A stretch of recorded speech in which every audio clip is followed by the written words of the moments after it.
Bakit nagkakagulo? Walang mag-aaway, walang mag-aaway. Sino? Didi. Kanina ka pa, Didi. Palingkuran, Didi. Lingkuran. At Didi, sleeper. Ikaw, Didi, nalingkod ka na, Didi. O, dali na. Para di ka mo mag-aaway, Didi. Oo. Sige na. Sino nag-aaway? Hinya? Didi, malingkod, ha? Hinya nga na to? At ang sabi rito, nang pasimula ay nilikha ng Diyos ang langit at ang lupa. Anong ginhimo ko noon, Ginoo? Tutin natin para makita yung buong. Nakikinig lang ko, Ginoo. Dito nang ginhimo ang Ginoo?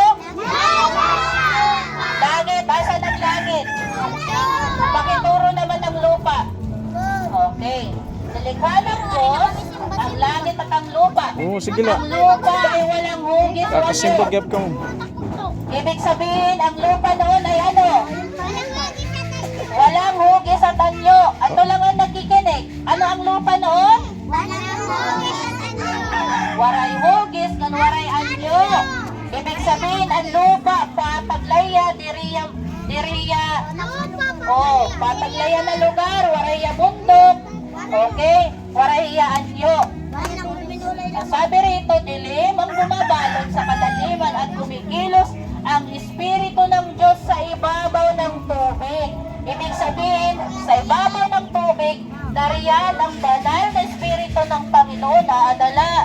Ang Espiritu, okay, nakadalahan bawbawhan tubig. Nandasa rin ang Biblia, at sinabi ng Diyos magkaroon ng liwanag, at nagkaroon nga.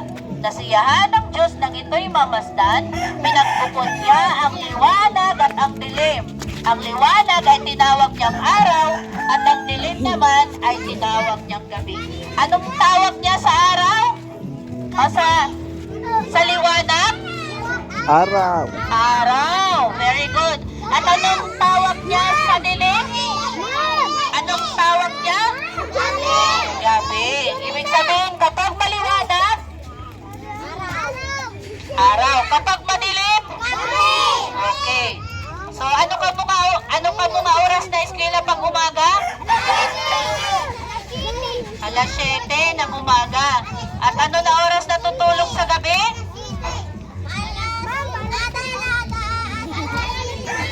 Alas 7. Ano ba na nakaturog? Alas 7 daw.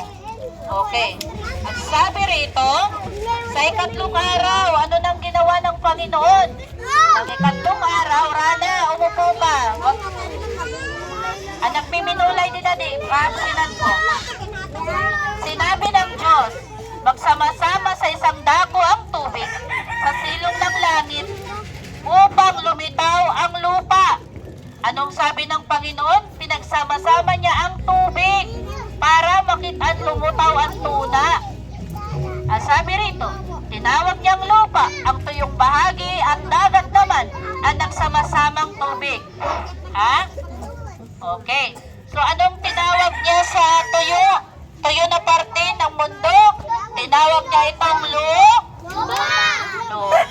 At ano naman ang bahagi na matubig?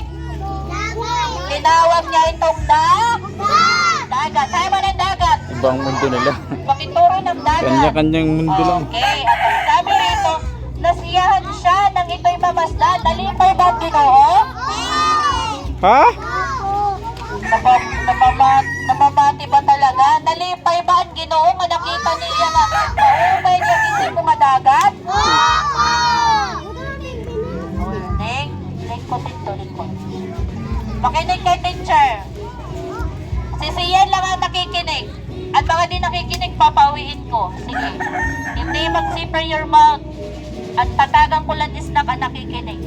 Magpapakiana ako niyan. Sige. Anong bahagi ang tinawag ng Panginoon na matubig? Apa. At siya naman kay di nakikinig, dagat. Anong tawag ng Panginoon sa bahagi na mabara? Lupa. Okay. At sabi ng Panginoon, magkaroon ng lupa, sa lupa ng lahat ng uri ng tumutubong halaman, nagkakabinhi at mga punong namumunga. Anong sabi ng Panginoon kay